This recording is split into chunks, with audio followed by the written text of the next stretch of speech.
Okay, Mario, once again with MIA Microflight. In this video, I'm going to be discussing uh, how to replace, how to open it, number one, and then how to replace the battery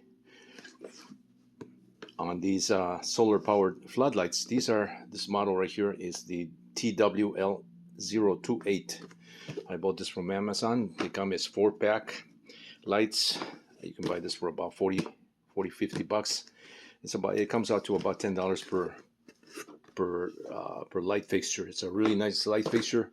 Provides plenty lighting, and it does come with a rechargeable battery. Now these are marketed as one-time only lights, meaning that there's no way for the user to replace the battery, and they make it difficult for the user to replace these batteries on purpose because it's more profitable for a company that manufactures these things to sell you a new one every time the battery goes dead. It's just a lot of waste, in my opinion, and anybody that has a just a common sense, logical mind.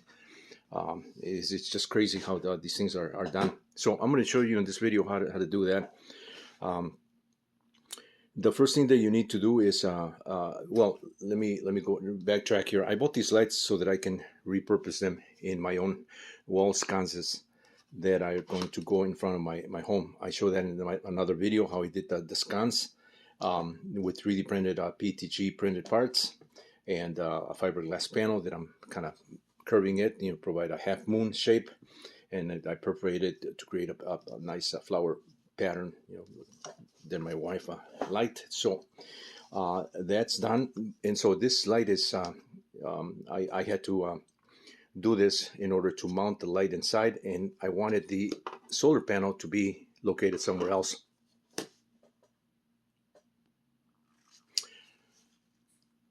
Okay, so the first thing that I wanted to do is I wanted to remove once again, the solar panel. And these lights can be kept as the 3 sections that you see here. Of course, I opened this up and I'll get to this in just a little while here. But I wanted to remove the solar panel and locate that somewhere else. By the way, these lights right here, they come with a glass solar panel, which allows transfer of energy from the sun much better than the plastic ones that are PETF. I think it's the material that they use, some kind of a polyethylene or something like that. The glass is much better. The only thing with glass, you got to be careful not to crack it, and but it does provide much better transfer of energy. I think the transfer is somewhere around 50% according to the manufacturer.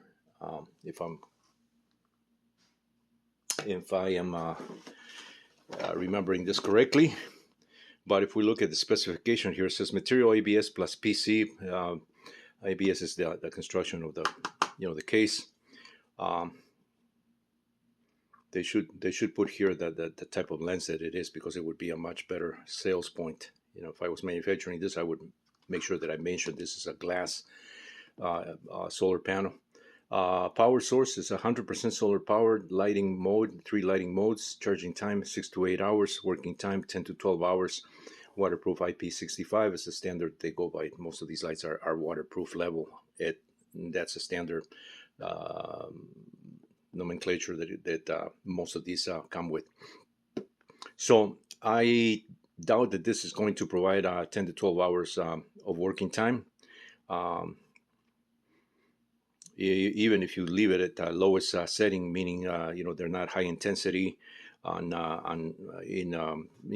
the sensor, or if you just leave it on at the lowest lighting mode, say throughout the night, it's only going to give you 6 to 8 hours. So the charging time 6 to 8 hours too. I question that, because my math was not adding up when I did all the power calculations. And of course, power, the formula for power, for those of you that are familiar with electronic terms, power is basically just the voltage times the current.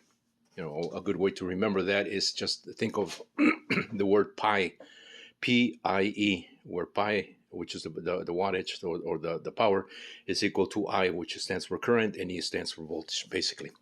that's how I learned when I was going to school.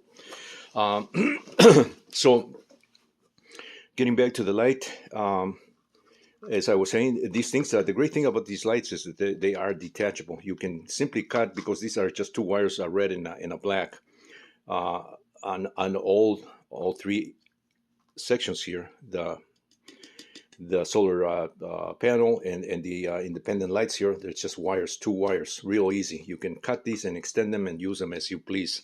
So I don't plan on disassembling the light itself, but I do plan on removing this from the circuit board here. You can just simply pull this out because it's just attached with a little bit of silicone glue inside.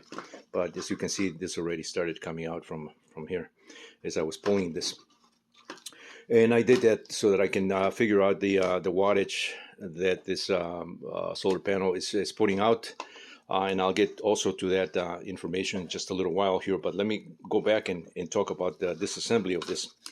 Now, why did I disassemble this? I disassembled this because I wanted to remove the wires directly from the PC board. Now, this is the PC board that comes with a sensor. This is your dusk to dawn, or the motion sensor rather. Actually.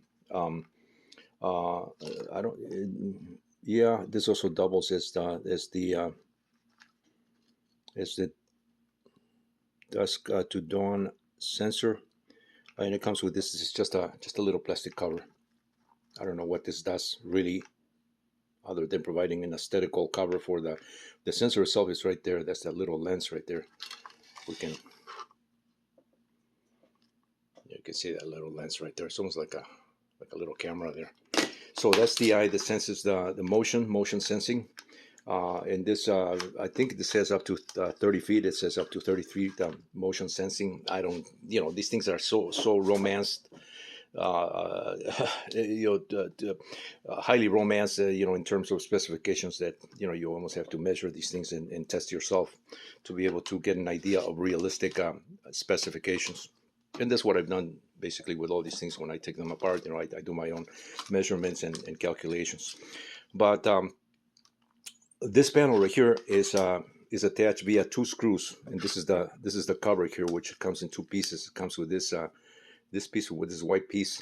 I think this is just for aesthetical purposes. Could be also to seal it a little bit better. This is not rubber. This is just plastic, and this is also a clear plastic on top of plastic. This doesn't even have any gaskets, to seal it from weather. I'm not too concerned with that, because once this is there and the light is underneath, the roof of the garage where I'm planning on putting this on the outside, it'll be protected from water getting in there too much. So, well, basically this has two screws, 1, 2. Same thing here. This has two screws on this other panel. Where's that other panel? Right here. Just two screws. You lift up those screws and this pops right out. So that's what I've done here to access some of these things here. Mainly to access, I did this. Well, I don't have to do this to this panel, but I did do so that I can measure the LEDs, each LED, and see at what voltage and at what current these LEDs operate. So that's the reason for lifting this panel here. Here I could have just left it alone and done it on this panel, because once this is out, the LEDs are the same throughout. These LEDs, I came up with 190 LEDs in the specifications. It tells you that this is 210 LEDs. That's not true. I don't know why they do that. I don't know, maybe to round it off, maybe. But anyway, so this sensor, the solar sensor, is attached to these 2 points right here. There's a red and a black that attach to this, and it tells you on the PC board S for solar cells. So S plus, S minus. That's where the solar cell goes.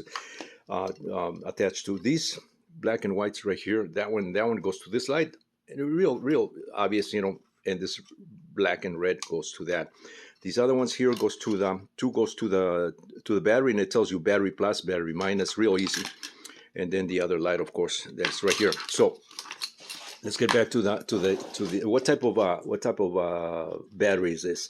This is nothing more than a lithium-ion cell, very similar to the stuff that I've used in the past. you know, these cells right here that I repackage and make my own packs, you know, for running go-karts. I've shown that in some other videos, so this is probably nothing new to those who have been following my channel. And the cells are basically, you know, same thing as that, just a different color heat shrink tubing on that, but it's basically an 1850. These clearly say not 1850, but 18650s. These are 3.7 volt cells, nominal voltage. When it's fully charged, it goes up to 4.2 volts. So because these solar panels can output more than 4.2 volts that this requires, you need some kind of a voltage regulator circuitry, and that's what this PC board is there for, is to regulate the voltage in case this goes higher. And typically these run at 5 to 6 volts. I think in the spec it says 7 volts on some of these panels, and I would not doubt it, because glass panels do go up to 7 volts. So in order not to ruin it or create a fire risk, you know, they include these little PC boards that are nothing more than a regulator, a voltage regulator, to regulate the voltage, or in some cases also the charging current, you know, to the cell. So for $10 that you get, you know, in this package is not bad. I was going to make my own lighting fixture or light, the actual light for the wall sconce. But after pricing all these things independently or individually, it was going to be you know, at least twice as much. You know, the solar cell. These solar cells are not cheap when you buy them individually, and by the time you add up, you know, the LEDs, your own charging or the voltage regulator circuit with the sensor and the battery, you know, you're way past the $20 mark. For $10, you can get this. And if you buy them in 4 packs, you know, it's even better. So that is how these lights are assembled, and this is how you can basically take one apart and relocate this. I am going to remove this, so I may as well just do that while we're watching this video, or while I'm filming. I should say you're watching the video, and then just pull this wire from here. You see that? Boom! This thing is out. So I am going to mount this somewhere else, away from the sconce itself. The sconce is just going to have the LEDs, and I'm going to run an extension cable so that I can put this in direct contact with the sun on the side of the roof somewhere, where it gets constant sun, but also a little bit of protection, you know, from birds and from maybe something hitting this and breaking it. So that's going to be relocated, and I end up with this this nice little package here. Now, as far as replacing the battery, you can simply just this took a little effort, because they do use some kind of a silicone glue to hold the battery in place. So I had to pry this. You have to be careful not to pry with a metal pry bar, because you will ruin, as I almost did, you know, with this here. I was trying to pry it with a with a screwdriver. If you do it with a blunt screwdriver or something flat, you know, you can certainly do it gently. You know, it works from both ends. You know, just kind of pry it out from both ends, and it'll pop right out from this glue bead that they put there to hold this thing. So they tell you it's not replaceable, but if you did what I just showed you in this video, you can certainly replace these batteries. If this goes bad, you know, just replace it with one of these, you know, any 18650 battery, because that's all it is. You will have to these things are welded here to these tabs are welded to the battery. So most people don't have welders, you know, for these batteries. But you can simply just cut the wire right here, cut the wire right there, and solder you know, a new battery that has the tabs. So. Or you can simply do what I'm going to do. Instead of remounting this back in here, is I created these 3D printed sockets specifically to do these kind of packs here. And I did this so that I don't have to undo this pack every time my cell goes bad. You know, if I get, you know, I run into that situation where one of the cells this is a 5-cell pack here that I use for my go-kart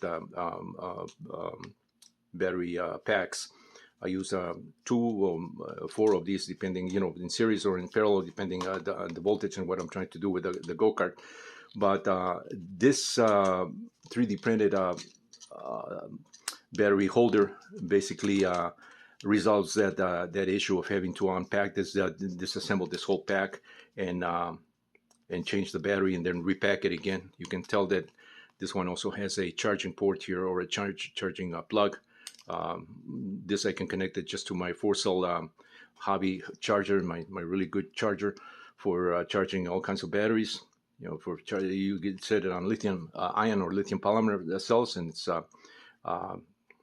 done deal. You know, with these connectors here. But in this case right here, I can individually charge this cell if I wanted to. You know, I'm not limited by an enclosed pack, and so that's the reason why I came up with this 3D printed socket here, which I do them in 1, 2, 3, 4. I mean, you can go nuts with this stuff up to 10. You know, have a 10 pack provided. Your printer can do a 10 cell base, or a 10 cell holder. So my plan is to use one, just a single one here. Pop this battery right there. You can see how easily that pops in right there. Right there, and then mount this. I mean, I could just leave it inside just for protection, but if I wanted to replace this often, I would leave it outside. You know, just mount that outside and bring the cables to a little hole here, same hole, you know, or make another hole, you know, to bring in the battery cables, because this hole is for the solar cell. So that is my take on these lights, and you can do the same thing with similar lights.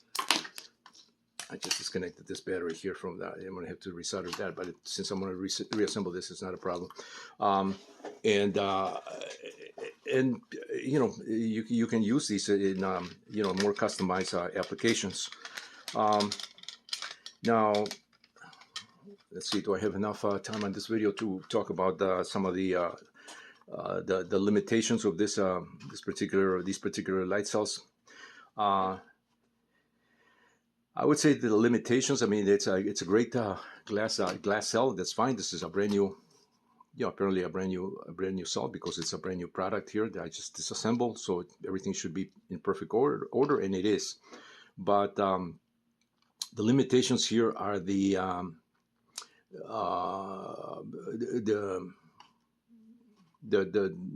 actual specs of this, and the amount of LEDs and how much each LED is pulling out. This is rated at 7 watts. Let me go get my notes here.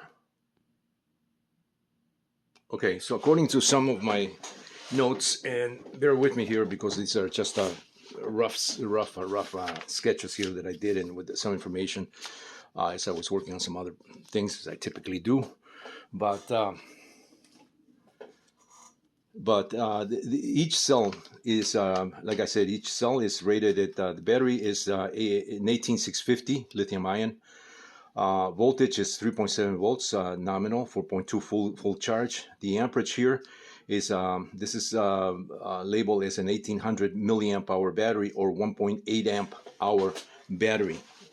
The wattage, according to the manufacturer, it says that it can output up to 6.6 watt hours. 7.7 watts is let's see, or 7.7. I don't know where I got this other figure, but somewhere it said 7.7, and then in another section it said 6.6. So it's probably somewhere in between. Lumens is 2,500 lumens. The color is 6,500 Kelvin. If you understand how lighting is lighting shading and color is done, you know, that's what that nomenclature, that wording Kelvin comes from. Solar cell is the solar cell is a 3.4 by 5.7 glass. So this is a glass. What are these called? These are called glass.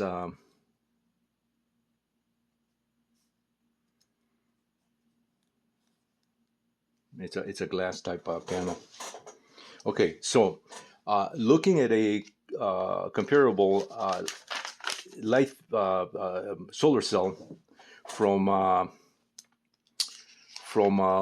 Voltaic Systems, is a website that you can go, and they have they sell you that in the individual solar cells. This particular one, looking at a similar one to this size here, it came out to it's a 1.5 watt to 3 watt solar cell at 5 volts nominal.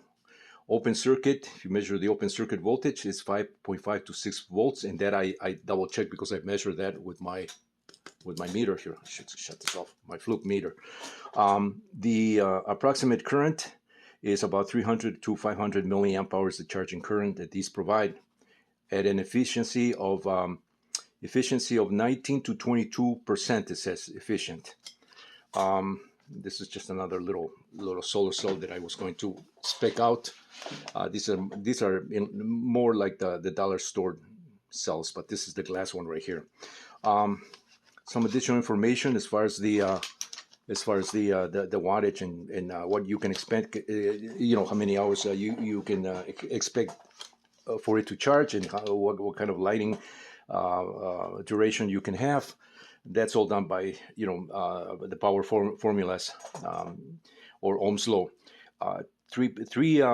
Once again, 3 to 6 volts at 15 milliamp max. It says here 15 milliamp max. Why did I write this down when this one says 300 to approximate current? Okay, so let's not look at that. So to charge in 8 hours an 1800 milliamp hour battery, you need a solar panel that delivers at least 225 milliamp hours of charge current, making a 1.5 watt to 2 watt panel operating at 5 to 6 volts.